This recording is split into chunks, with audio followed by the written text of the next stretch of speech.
Vamos continuar aqui dizendo quais atividades não são atividades de empresa. Falamos sobre cooperativa, falamos sobre algumas outras exceções, lembram sociedade de advogados, dentre outras que falamos.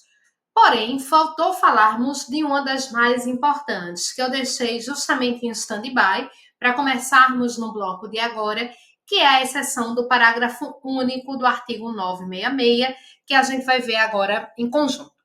Gente, o artigo 966 que vimos na aula passada era aquele artigo, deixa eu ficar aqui conversando com vocês, que definia o que era atividade de empresa. Lembra disso? A história daquela sigla que eu criei do PAPO, profissionalidade, atividade econômica, de produção ou circulação de bens e serviços de forma organizada. Ok. Vem um parágrafo único desse artigo e diz o que não é atividade de empresa. Bem tranquilo, tá aqui. Só que eu vou parti-lo em dois pedaços. Não vai ser atividade de empresa, consequentemente, não é empresário. Quem está aqui, a gente cria um outro processozinho de memorização, outro bizu. Esse não foi eu que criei, esse todo professor de empresarial usa, que não é atividade de empresa quem está no LICA, atividade intelectual. Seja ela de natureza literária, científica ou artística. Não são atividades de empresa, isso está muito claro nessa disposição. Me acompanhe. O caput dizia o que era atividade de empresa, o parágrafo único diz o que não é. Ok, estaria muito simples, regra e exceção. Porém, até do ponto de vista, gente, de técnica legislativa, a gente pode dizer que esse artigo ele ficou mal acabado. Vê só o que fez o legislador. Desculpem. Ele pegou uma exceção e dentro da exceção ele jogou um salvo. Então ele criou uma exceção dentro da exceção. Entende que até do ponto de vista da língua portuguesa, o artigo ele fica meio truncado. E ele vai dizer: salvo se o exercício da profissão constitui elemento de empresa. Se o exercício da profissão constitui elemento de empresa, isso é atividade de empresa. Vamos solucionar esse mistério aqui. Vejam só. Em primeiro lugar, eu gostaria de te dizer o seguinte: não quebra muito a cabeça, não queima muitos neurônios com essa interpretação do parágrafo único. Sabe por quê? Porque como é uma interpretação meio dispare, ninguém vai te perguntar em nenhuma prova que você fizer nada essa interpretação. O que se costuma perguntar pelas provas na vida fora é a dicção literal do parágrafo único, por isso que a história do artigo do LICA era tão importante. Mas deixa eu te ajudar o seguinte. Qual é a forma da gente interpretar? A gente vai lá para o enunciado 194 do Conselho de Justiça Federal para fazer essa interpretação da seguinte maneira. Quando aquilo que tiver em destaque for uma pessoa, isso não é atividade de empresa. Eu vou te dar um exemplo, vai ficar fácil. Quando o que tiver em destaque for uma atividade, isso é empresa. Deixa eu te dar um exemplo que fica bem fácil. Eu tive um problema do coração, eu já era cardíaca e fui ali atendida no consultório de doutor João Alencar, por exemplo. Consultório de doutor João Alencar. Lá está, doutor João Alencar, cardiologista. Gente, o que é que eu tenho aqui? Eu tenho uma pessoa destacada, totalmente destacada. Se doutor João Alencar sair dessa clínica, ela fecha. Quando eu tenho uma pessoa destacada, isso não é atividade de empresa. Isso é atividade intelectual de natureza científica. Por outro lado, se eu tenho lá um problema de coração e na hora, minha família ali para me acudir, né, urgentemente, me leva para o hospital do coração. Em toda a cidade, todo estado tem um hospital do coração. No hospital do coração, o que está em destaque não é uma pessoa, é a atividade. Se saírem 10, 20 médicos desse hospital, não fará diferença. Observem, eu não estou dizendo a vocês que o que vai definir se é atividade ou não da empresa é uma mera placa na porta. Não é essa a nossa intenção. Mas o que eu estou te dizendo também, por outro lado, é que gente, uma forma de interpretação que, se você pensar muito sobre ela, você quebra. Você acha ela falha, não fui eu que criei. Mas é a melhor maneira que a gente tem para interpretar esse artigo. E como eu te disse, assim, não vale a pena a gente ficar elocubrando, a gente ficar quebrando a cabeça com isso. A gente vai memorizar a dicção do LICA e vai entender minimamente isso que a gente explicou para vocês, tá bom? E com isso, a gente encerra as exceções ao conceito de empresa. Então, foi o que nós vimos. O que é atividade de empresa, o que não é atividade de empresa. Encerrado. Agora eu vou ficar em cima do muro. Agora eu vou falar de duas atividades que são atividades sui generis, que ficam ali em cima do muro. Ora podem ser atividades de empresa, ora podem não ser. E vou dizer aqui quais são. Deixa eu te mostrar. Essas atividades, sim, eu até coloquei antes de irmos para essas atividades, até aqui umas figurinhas para te mostrar. Se eu tenho Fernando Zughione, cirurgião dentista, o que está em destaque é uma pessoa. Se o que está em destaque é uma pessoa, isso não é atividade de empresa. Mais uma vez, isso é uma atividade intelectual de natureza científica. Mas aqui, quando eu tenho Select Odonto, o que está em destaque é uma atividade. Se saírem 10, 20, 30 dentistas dessa clínica, não faz diferença. E aí, deixa eu ir andando. Temos duas situações peculiares. Temos a primeira delas, que sempre existiu, com o nosso Código Civil, que é a situação do ruralista. Gente, quando eu coloco essas figurinhas aqui, é meramente para fins visuais. Porque eu acho, e alguns alunos já me relataram isso, quando a gente coloca essas figuras, você na hora da prova até vê essas figuras, eita, a professora coloca lá um ruralista, eu lembro de uma pessoa capinando a terra. Você não precisa imprimir as figuras. Se você estiver imprimindo, estiver fazendo uma apostilazinha, que é o mais indicado para você fazer, você não precisa imprimir nesse sentido as figuras para economizar sua tinta. Mas esse é o nosso intuito. Veja, primeiro eu vou falar só da figura do ruralista, porque ela veio desde o Código Civil de 2002. A outra é bem nova, é de 2021. Daqui a pouco a gente chega nela. O que é que a gente observa no nosso sistema legislativo em geral? O nosso ordenamento sempre deu um tratamento diferenciado a quem está na zona rural. Seja em termos de aposentadoria, com regras diferentes de aposentadoria, seja em termos do direito do trabalho, em hora noturna diferente, não quero entrar no mérito para não falar uma bobagem, faz muitos anos que eu estudei isso, mas a gente tem regras diferentes. Na verdade, gente, sendo muito sincera com você, e sabendo como as coisas funcionam em nosso país, não nos dá a impressão que nenhum governante em nenhum momento estava preocupado lá com quem estava na zona rural. A impressão que nos dá é que a gente viveu um êxodo rural muito forte, principalmente ali, né, 70, 80, e o que se quis foi, olha, eu vou criar mecanismos para que as pessoas não deixem mais a zona rural. Eu não sei as cidades onde vocês moram, né, até porque a gente está aqui falando, a gente pode falar com qualquer cidade, ou com o pessoal aqui de Recife, ou do interior, enfim, qualquer pessoa que nos assista. Mas, no fim das contas, a cidade de Recife, especificamente, é uma cidade que eu acho que a gente já deveria ter umas placas aqui, nas fronteiras da cidade, dizendo, olha, não cabe mais ninguém. É melhor de qualquer lugar, tá? Não cabe mais ninguém. Para vocês terem ideia, Recife já é a cidade com o trânsito mais travado do Brasil, superando São Paulo, superando o Rio, não, obviamente, em termos populacionais, mas em termos proporcionais ao número de habitantes que temos. Enfim, nossa cidade é absolutamente abarrotada de pessoas. Mas vamos voltar para cá. Nesse sentido, veio o nosso legislador no direito empresarial e deu uma opção ao ruralista, que é a opção que ninguém mais tem no ordenamento jurídico. Que opção é essa? Vamos ver aqui. Essa opção está no artigo 970 e 971. A lei vai trazer tratamento favorecido, diferenciado e simplificado ao ruralista e ao pequeno empresário. Que tratamento é esse para o ruralista? Observa. O empresário cuja atividade rural constitua a sua principal profissão pode observar as formalidades de que tratam os artigos 968 parágrafos, requerer sua inscrição no Registro Público de Empresas Mercantis, que é a nossa junta comercial, da respectiva sede, caso em que, depois de inscrito, ele fique equiparado para todos os efeitos ao empresário sujeito a registro. Então, vamos lá. Vamos organizar isso na tua cabeça. Para o ruralista, o registro na junta, ele é meramente opcional. Para o resto das atividades, como a gente viu na aula passada, o registro ele é obrigatório, para que a empresa tenha personalidade e tenha regularidade. Ele não é elemento constitutivo, lembra da atividade de empresa, mas ele é obrigatório. Ah, eu estou vendendo sapatos aqui na minha garagem. Se eu tiver lá os requisitos do artigo 966, atividade de empresa, eu tenho que me registrar, gente, porque eu moro aqui em Recife. Ah, o registro é caro, é burocrático, demora para sair. Problema seu. O registro ele não é opção para o resto do mundo.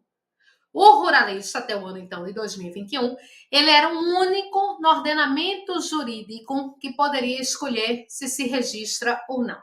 E se ele não se registrar, ele não vai ser penalizado.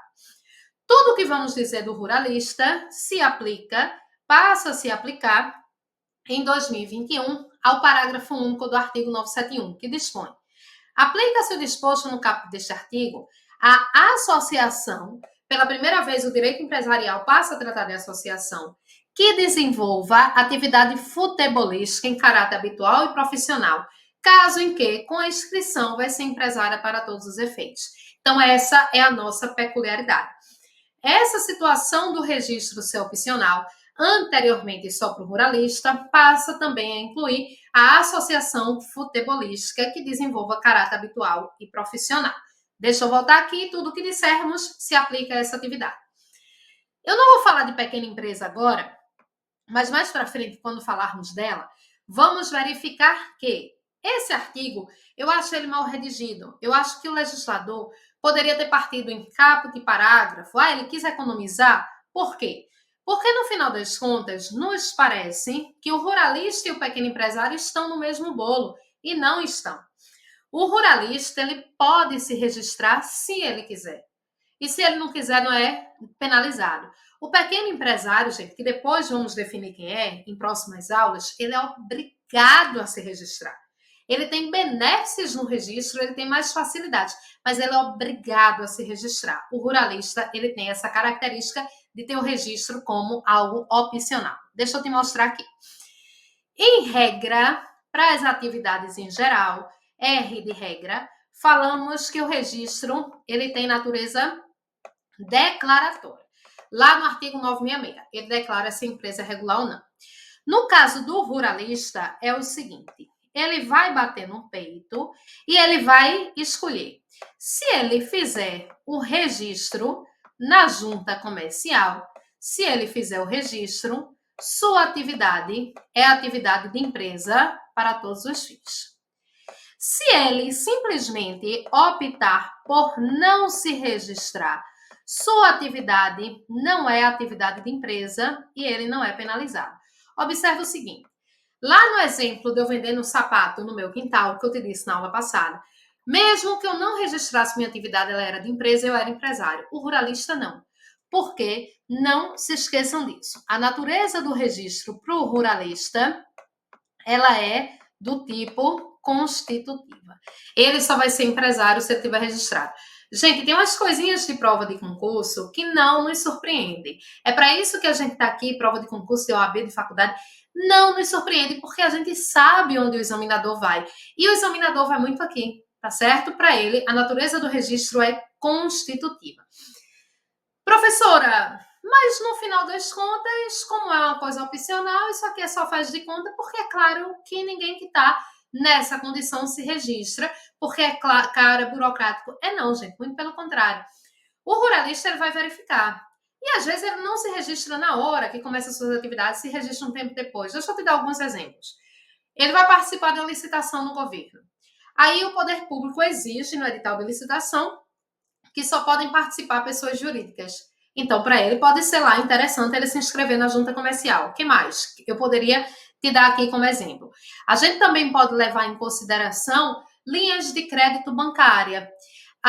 Determinadas linhas de crédito, por mais que eu tenha dinheiro enquanto pessoa física, por mais que o banco ele queira me oferecer dinheiro, ele nunca vai ter condições para mim melhores do que ele tem para uma pessoa jurídica. Entende? Então, ele pode simplesmente escolher se ele quer se registrar ou não. Um dia desses eu estava dando aula até na faculdade. E aí, eu me lembro muito dessa história, gente, porque já não é tão um dia desse, mas é porque o tempo passa tão rápido. Foi a última aula que eu dei antes da pandemia, era aquela coisa. Era uma quinta-feira e a gente terminou a aula e tal.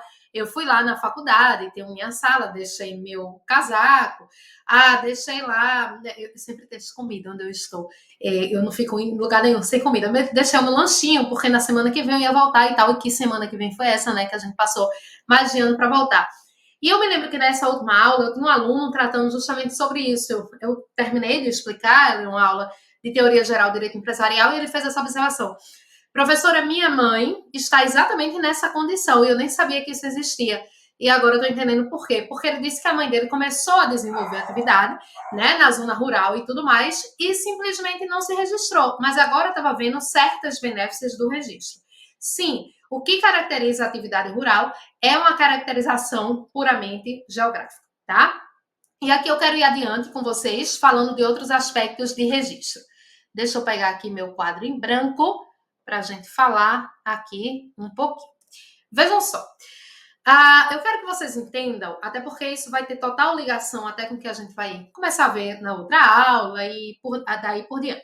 Eu quero que vocês entendam o sistema de registro público em nosso país e entendam justamente essa expressão aqui, registro público de empresas mercantis.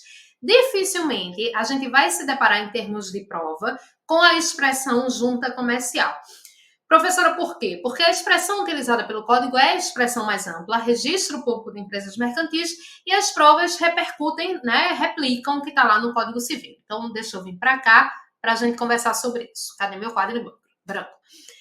Cada estado tem sua junta comercial, tá? Então, a junta comercial ela é um órgão estadual. Acima das juntas, lá em Brasília, existe um órgão federal. E algumas coisas que vamos falar durante o nosso curso são instruções normativas do Departamento de Registro Empresarial e Integração.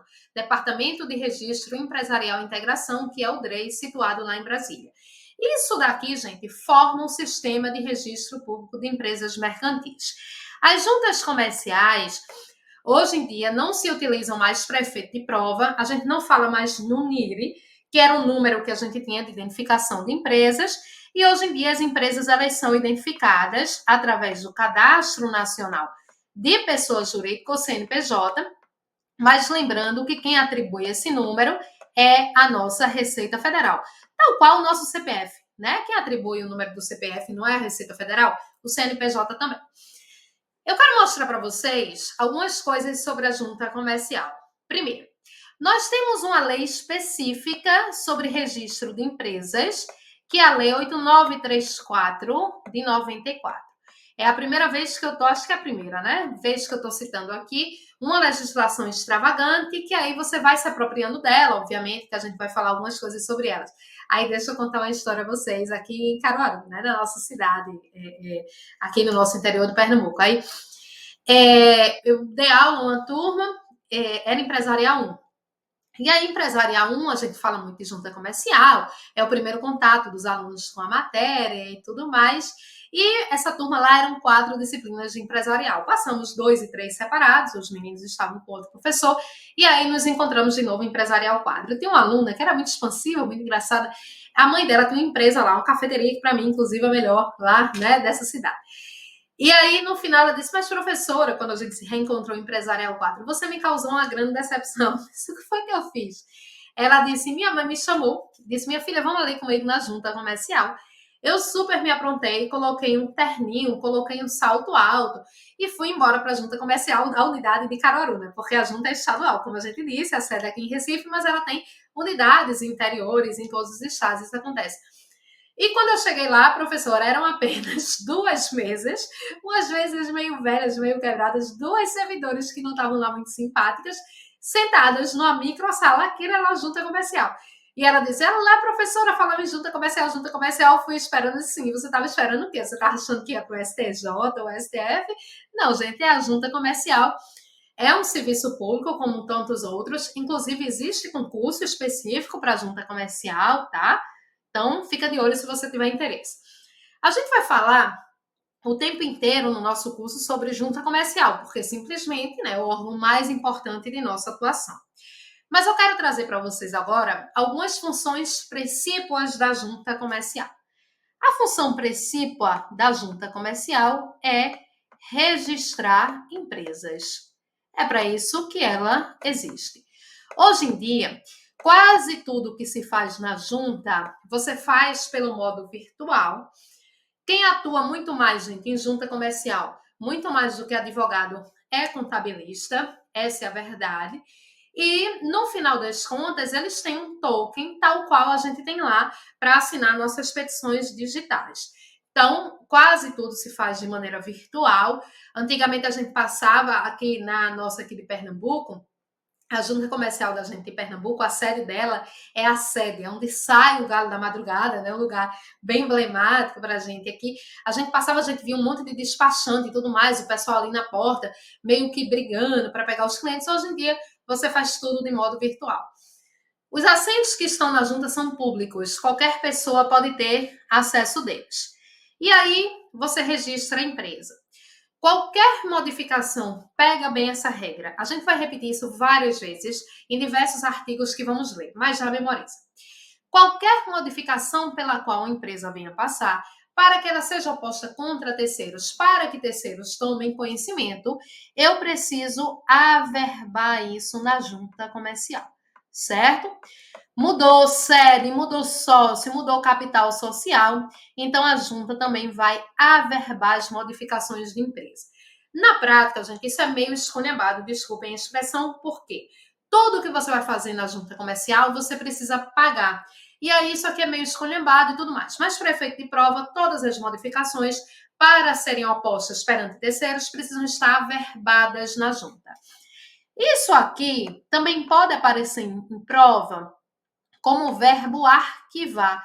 Tanto arquivar de registrar pela primeira vez ou de comunicar junto alterações posteriores. Arquivar para a gente não é encerrar, tá certo? Se chama de arquivamento porque, por exemplo, eu pego o contrato social e vou colocar lá na junta. Então, eu estou arquivando, estou depositando um documento. O que mais? As juntas comerciais, elas também fazem o que chamamos de autenticar livros empresariais. Isso daqui é um assunto que a gente vai falar na parte de escrituração. Teremos uma aula só sobre isso, mas eu já vou adiantando para vocês que a junta comercial, ela autentica livros empresariais. E ela serve também, gente, para matricular determinadas profissões. Determinados ofícios só podem ser desenvolvidas as atividades se essas atividades estiverem matriculadas na junta comercial.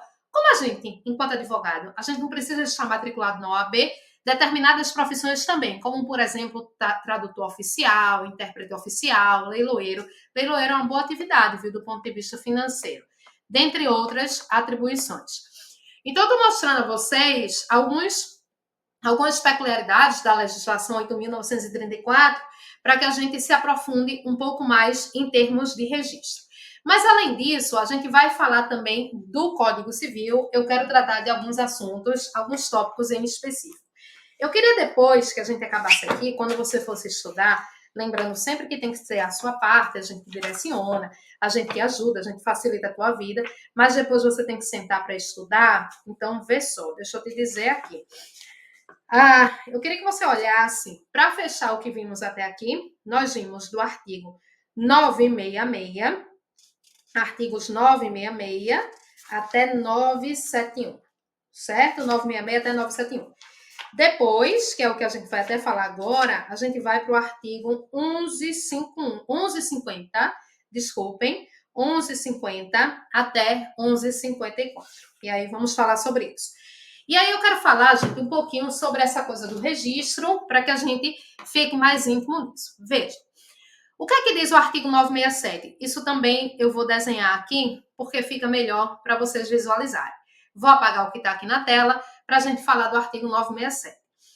Existem duas coisas que são exaustivamente cobradas em provas sobre registro. A primeira delas é a função do registro para os ruralistas, a coisa da função constitutiva que dissemos aqui. A outra é a que a gente vai desenhar aqui. O artigo 967, conforme vocês podem verificar, ele diz o seguinte: é obrigatória a inscrição da empresa antes do início de suas atividades. Então, gente, antes da empresa começar a ter suas atividades, ela precisa estar inscrita na junta comercial. Vou desenhar isso aqui. Tá aqui. Aqui está o início das atividades. O 967 diz que antes mesmo da empresa abrir suas atividades, antes ela já deve estar registrada. Professora, demora muito para abrir uma empresa? Deixa eu te dizer o seguinte. Eu vou depois tratar com vocês sobre as peculiaridades das pequenas empresas. Mas uma das formas de pequenas empresas é que a gente tem um MEI, um microempreendedor individual.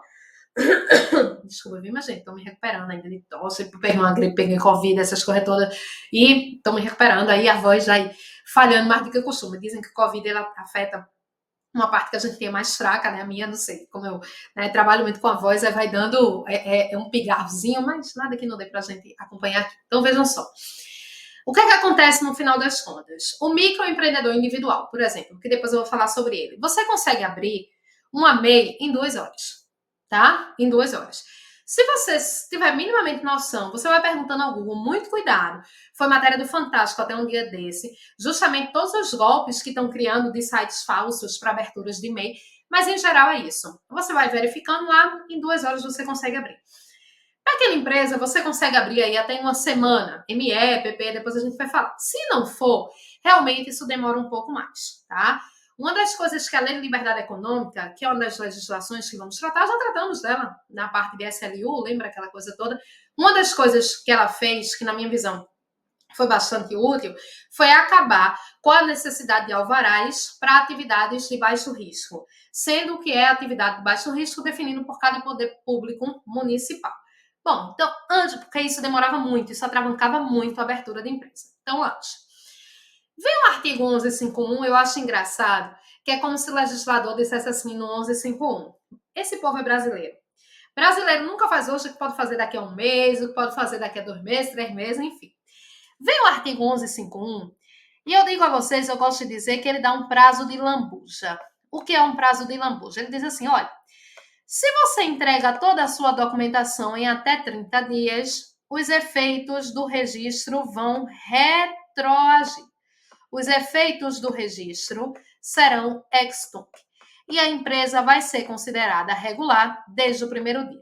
Bom, essas são as duas perguntas principais feitas sobre registro. A função do registro do ruralista e esse prazozinho aqui. Então, no final das contas, entregou a documentação e até 30 dias, os efeitos do registro retroagem, ex tunc, tudo certo. Minha gente, se você estiver fazendo a prova e a prova te perguntar assim, a empresa existe há 3 anos, há 4 anos, há 5 anos, ela pode se registrar? Claro que sim. A qualquer momento a empresa pode se registrar. Porque, vejam, primeira coisa, aí falando de prática e teoria, ninguém vai saber há quantos anos uma empresa existe, tá? Lá na junta comercial, a junta comercial não tem esse controle. E eu não vou chegar lá enquanto advogada dizendo, olha, a empresa do meu cliente existe há 3 anos sem registro. Não. A junta comercial, gente, não rastreia isso. Então, primeira coisa. E segunda coisa, a qualquer momento a empresa pode ser registrada. Porque, no fim das contas, o que o poder público quer, federal, estadual, municipal, é trazer mais empresas para a regularidade. Por quê? Quanto mais empresas na regularidade, maior a arrecadação tributária. A conta é muito simples. O direito tributário tem aquele brocado jurídico, né? Pecúnia non olet, ou seja, qualquer dinheiro que entra na minha conta, o fisco me tributa. Mas é muito mais difícil quando eu tenho uma empresa não registrada. O fisco consegue me tributar? Consegue, mas ele tem muito mais trabalho de fazer esse tipo de cruzamento. Então, a qualquer momento, a empresa ela pode ser registrada. Mas só para a gente concluir, isso daqui, o que é que acontece? A partir do dia 31, certo? Em tese, porque, como eu disse, ninguém vai fiscalizar isso daqui, os efeitos do registro, simplesmente, eles não irão retroagir. Se registrou depois de 2 anos, depois de 3 anos, a empresa é regular a partir dali, porque os efeitos do registro não retroagem.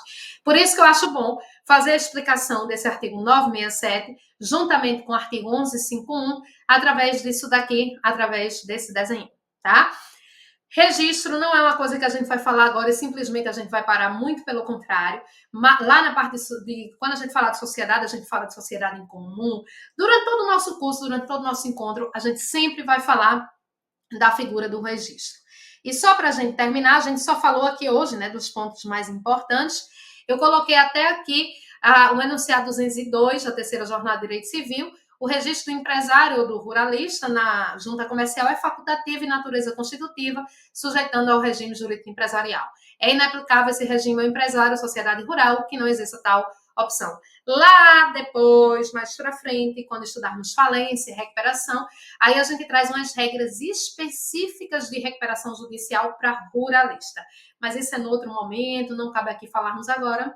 E um grande abraço.